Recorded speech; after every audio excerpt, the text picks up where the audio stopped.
Happy thoughts डेच्या निमित्ताने तेजज्ञान फाउंडेशनतर्फे पुणे येथील मनन आश्रमात आध्यात्मिक मार्गदर्शक तथा विचारनियमचे रचनाकार सरश्री यांचे मार्गदर्शन झाले।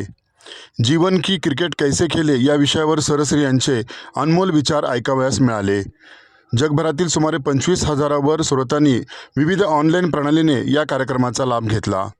सरश्री म्हणाले, शतकी खेळी करणे म्हणजे फक्त 100 वर्षे जगणे नव्हे, तर दर दिवशी स्वतःचा विकास साधत एक उत्कृष्ट आणि चेतनेच्या उच्च पातळीवरचे जीवन व्यतीत करणे होय।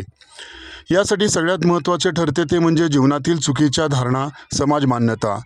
यामुळे आपण स्वतःला जे मानून जगत आहोत त्यातून बाहेर पडून स्वतःच्या क्षमता आणि शक्ती ओळखणे गरजेचे आहे। माणूस त्याच्या क्षमतेच्या फक्त 40% क्षमता वापरतो। क्षमता वाढवण्यासाठी अंगी शिस्त महत्त्वाची असते। लोक शिस्तीला पिंजरा समजतात, परंतु तो पिंजरा नसून ती पिंजऱ्याची चावी आहे, असे सरश्री म्हणाले। उम्र जो है ना वो 100 साल तक जानी चाहिए, 100 साल के ऊपर जानी चाहिए।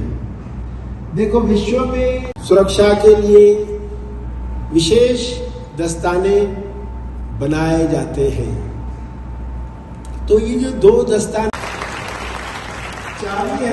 क्रिकेटमधील विविध साहित्यांची उदाहरणं देत सरश्रींनी मार्मिकपणे प्रबोधन केले। यावेळी सरश्रींनी ध्यान आणि क्षमा साधनाही करून घेतली। या कार्यक्रमाचे सूत्रसंचालन फाउंडेशनच्या कार्यकारी विश्वस्त तेज विद्या यांनी केले।